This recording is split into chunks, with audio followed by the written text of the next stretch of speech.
Jail DIG MK Vinod കുമാറിന് suspension ലഭിച്ചിരിക്കുന്നു. Vigilance റിപ്പോർട്ടിലാണ് ഇപ്പോൾ നടപടി വരുന്നത്. തടവുകാർക്ക് വഴിവിട്ട സഹായം ചെയ്യാൻ കൈക്കൂലി വാങ്ങിയെന്നടക്കം ഗുരുതരമായ കണ്ടെത്തലുകൾ ഉണ്ടായിരുന്നു. അനന്തകൃഷ്ണൻ ചേരുന്നുണ്ട്. അനന്തൻ, കേരള ചരിത്രത്തിൽ ഒരു പക്ഷേ കേട്ടുകേഴ്വി പോലും ഇല്ലാത്ത തരത്തിലേക്കാണ് ഈ ആരോപണങ്ങൾ കേരളം കണ്ടത്. വിജിലൻസ് അതിന്മേൽ അന്വേഷണം നടത്തി. അവിടെ കൊടിസുനിയിൽ നിന്ന് പോലും അവരുമായി ബന്ധപ്പെട്ട TP കേസിലെ പ്രതികളിൽ നിന്ന് പോലും കൈക്കൂലി വാങ്ങി എന്നടക്കം ഗുരുതര കണ്ടെത്തലുകൾ വരുമ്പോൾ അതിൻ്റെ നടപടി വൈകുന്നത് വലിയ വിമർശനങ്ങൾക്കൊക്കെ ഇട നൽകിയിരുന്നു. ഇപ്പോൾ നടപടി വരുമ്പോൾ അതിലെ പരാമർശങ്ങൾ ആ സസ്പെൻഷൻ ഉത്തരവിൽ എടുത്തു പറയുന്നത് എന്താണ്? പ്രജീഷ്, സസ്പെൻഷൻ ഉത്തരവിൽ എടുത്തു പറയുന്നത് ഈ വിജിലൻസ് കേസ് രജിസ്റ്റർ ചെയ്തതിന്റെ പശ്ചാത്തലത്തിൽ ജയിൽ ആസ്ഥാന DIG MK വിനോദ് കുമാറിനെ സസ്പെൻഡ് ചെയ്യുന്നു എന്നുള്ളതാണ്. അന്വേഷണം പൂർത്തിയാകുന്നത് വരെ സർവീസിൽ നിന്ന് മാറ്റി നിർത്തുന്നു എന്നുള്ള ധ്വനിയാണ് ആ ഉത്തരവിൽ ഉള്ളത്. അതിൽ മറ്റ് സാങ്കേതികമായ വിശദീകരണങ്ങളാണുള്ളത്. അതിലുപരി സംസ്ഥാനത്ത് ഇപ്പോൾ പ്രധാനപ്പെട്ട ഒരു പോസ്റ്റിലിരിക്കുന്ന ഒരു ഉദ്യോഗസ്ഥൻ, ഉന്നത റാങ്കിലുള്ള ഒരു ഉദ്യോഗസ്ഥനെതിരെ വലിയ അഴിമതി ആരോപണമാണ് ഉയർന്നിരിക്കുന്നത്. പ്രത്യേകിച്ച് കഴിഞ്ഞ വർഷം മാർച്ച് മുതൽ ഈ വർഷം നവംബർ 15 വരെ ഉള്ള കാലഘട്ടത്തിൽ ഏതാണ്ട് 2 ലക്ഷം രൂപ പലരിൽ നിന്നായി, പ്രത്യേകിച്ച് TP ചന്ദ്രശേഖരൻ വധക്കേസിലെ കുറ്റവാളികളുടെ ബന്ധുക്കൾ, സുഹൃത്തുക്കൾ അടക്കമുള്ളവരിൽ നിന്ന് കൈക്കൂലി വാങ്ങിച്ചു. അങ്ങനെ 2 ലക്ഷം രൂപയുടെ ഇടപാട്, കൈക്കൂലി ഇടപാട് മാത്രം നടത്തി എന്നുള്ളതാണ് വിജിലൻസ് കേസ് രജിസ്റ്റർ ചെയ്തിരിക്കുന്നത്. ആ കേസിലെ പ്രതിയാണ് MK വിനോദ് കുമാർ. ഇതുകൂടാതെ കഴിഞ്ഞ ദിവസം ആലപ്പുഴ മണ്ണഞ്ചേരിയിൽ അദ്ദേഹത്തിൻ്റെ വീട്ടിൽ വിജിലൻസ് ഉദ്യോഗസ്ഥർ റെയ്ഡ് നടത്തിയിരുന്നു. ഈ റെയ്ഡുമായി ബന്ധപ്പെട്ട് കുറച്ച് രേഖകൾ പിടിച്ചെടുത്തിരുന്നു. അത് MK വിനോദ് കുമാറിൻ്റെ അനധികൃത സ്വത്ത് സമ്പാദനവുമായി ബന്ധപ്പെട്ട ഇടപാടുകളിലേക്ക് വെളിച്ചം വീശുന്നതാണെന്നാണ് നമുക്ക് ലഭിക്കുന്ന വിവരം.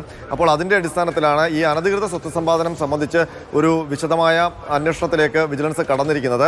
ഏതായാലും ഈ കൈക്കൂലി ഇടപാട് കണ്ടെത്തിയിട്ട് ഏതാണ്ട് ഒരാഴ്ചയായി. അത് സംബന്ധിച്ച് വിജിലൻസ് ഡയറക്ടർ മനോജ് എബ്രഹാം സർക്കാരിലേക്ക് റിപ്പോർട്ട് നൽകിയിട്ട് 4 ദിവസമായി. അപ്പോൾ ഇത്രയും പ്രധാനപ്പെട്ട പോസ്റ്റിലിരിക്കുന്ന ഒരു ഉദ്യോഗസ്ഥൻ അവിടെ തുടർന്നാൽ, ഇന്നിപ്പോൾ ഉത്തരവിൽ പ്രത്യേകം പറയുന്നുണ്ട്, ഇത്രയും പ്രധാനപ്പെട്ട പോസ്റ്റിലിരിക്കുന്ന ഈ ഉദ്യോഗസ്ഥനെതിരെ ഉയർന്നിരിക്കുന്ന ആരോപണങ്ങൾ സംബന്ധിച്ചുള്ള കാര്യങ്ങൾ, അതിൽ ആ ആരോപണങ്ങൾ തെളിയുന്നതുവരെ അല്ലെങ്കിൽ അന്വേഷിച്ച് കണ്ടെത്തുന്നതുവരെ പുറത്തുനിന്ന് സസ്പെൻഡ് ചെയ്യുന്നു. അതിന് കാരണമായി ഉത്തരവിൽ പറയുന്നത് ആ പോസ്റ്റിലിരുന്നാൽ ഇതുമായി ബന്ധപ്പെട്ട തെളിവ് നശിപ്പിക്കാനും സാക്ഷികളെ സ്വാധീനിക്കാനും ഒക്കെ സാധിക്കുമെന്നുള്ളത് കൊണ്ടാണ്. പക്ഷേ അതിന് മതിയായ സമയം DIGക്ക് ലഭിച്ചിരിക്കുന്നു എന്നുള്ളതാണ്. കാരണം സസ്പെൻഷൻ നടപടി മുഖ്യമന്ത്രി സ്ഥലത്തില്ല എന്നുള്ള കാരണം പറഞ്ഞ് വൈകിപ്പിക്കുകയായിരുന്നു എന്ന് വേണം മനസ്സിലാക്കാൻ. ഏതായാലും ഇന്നിപ്പോൾ വാർത്തകളൊക്കെ സജീവമായി വിനോദ് കുമാറിന്റെ ഭാര്യയുടെ അടക്കം സാമ്പത്തിക കാര്യങ്ങൾ, അക്കൗണ്ടിലുള്ള പണ ഇടപാടുകൾ, ഇതൊക്കെ നോക്കുമ്പോൾ കൃത്യമായ രീതിയിൽ അനധികൃത സ്വത്ത് സമ്പാദനം നടന്നിട്ടുണ്ട് എന്ന കൃത്യമായിട്ടുള്ള തെളിവുകൾ അന്വേഷണ സംഘത്തിന് ലഭ്യമായിട്ടുണ്ടോ? അപ്പോൾ കൂടുതൽ ഈ സസ്പെൻഷനിലേക്ക് മാത്രം ഒതുങ്ങുന്നില്ല, കൂടുതൽ നടപടികളിലേക്ക് അന്വേഷണ ശേഷം പോകേണ്ടി വരുന്ന ഒരു സാഹചര്യമുണ്ടോ? തീർച്ചയായിട്ടും ഇനി വിശദമായ അന്വേഷണം. ഇതിപ്പോൾ ഞാൻ നേരത്തെ സൂചിപ്പിച്ചതുപോലെ തന്നെ കഴിഞ്ഞ മാർച്ച് മുതൽ ഈ നവംബർ വരെയുള്ള കാലഘട്ടത്തിലെ കൈക്കൂലി ഇടപാടുകളാണ് വിജിലൻസ് പരിശോധിച്ചത്.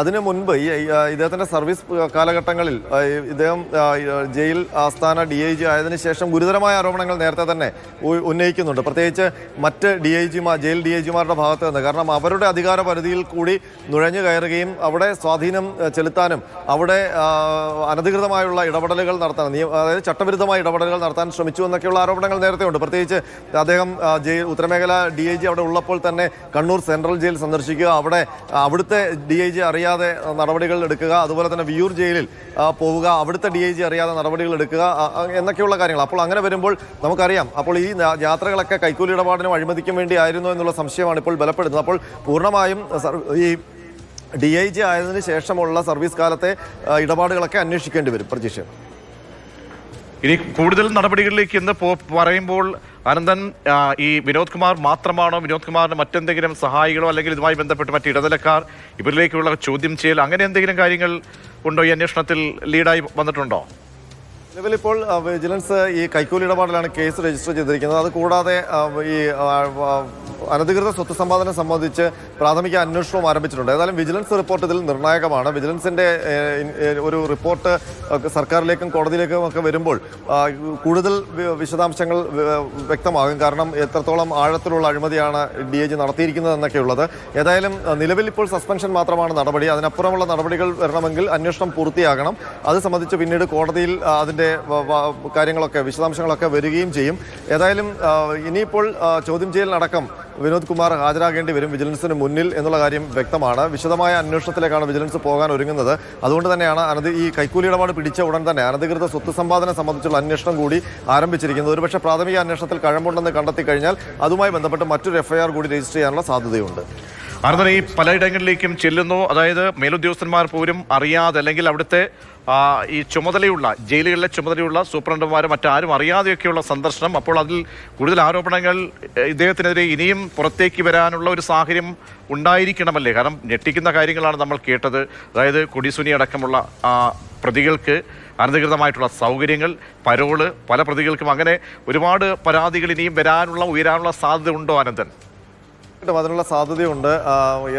ഇത് വിജിലൻസിന് കിട്ടിയ ചില പരാതികളുടെ അടിസ്ഥാനത്തിലാണ് വിജിലൻസ് രഹസ്യമായി ഈ കൈക്കൂലി ഇടപാടുമായി ബന്ധപ്പെട്ട അന്വേഷണം നടത്തിയത്. അങ്ങനെയാണ് ഈ കൊടിസുനി അടക്കം ടി.പി. ചന്ദ്രശേഖരൻ വധക്കേസിലെ പ്രതികളടക്കം പ്രമാദമായ കേസുകളിലെ പ്രതികളുടെ ബന്ധുക്കളിൽ നിന്ന്, സുഹൃത്തുക്കളിൽ നിന്നൊക്കെ അവർക്ക് സുഖസൗകര്യം ഒരുക്കുന്നതിന് വേണ്ടി, ജയിലുകളിൽ അവർക്ക് സർവ്വ സ്വാതന്ത്ര്യം അനുവദിക്കുന്നതിന് വേണ്ടി, മാത്രമല്ല ജയിലിന് പുറത്തു പോയാൽ പരോൾ കാലാവധി നീട്ടി അവർക്ക് വേണ്ട സൗകര്യം ചെയ്യുന്നതിന് വേണ്ടിയൊക്കെയുള്ള ഇടപാടുകൾ നടത്താനാണ് ഈ പണം വാങ്ങിച്ചതെന്നാണ് വ്യക്തമാകുന്നത്. അതിനി മറ്റ് ഏതെങ്കിലും ഉന്നത സ്ഥാനങ്ങളിൽ നിന്നുള്ള സഹായം വിനോദ് കുമാറിന് ലഭിച്ചിട്ടുണ്ടോ? അങ്ങനെ ഏതെങ്കിലും ഈ ഇടപാടിൽ ഉന്നത തലത്തിലുള്ള മറ്റേതെങ്കിലും കൂട്ടുകച്ചവടക്കാരുണ്ടോ?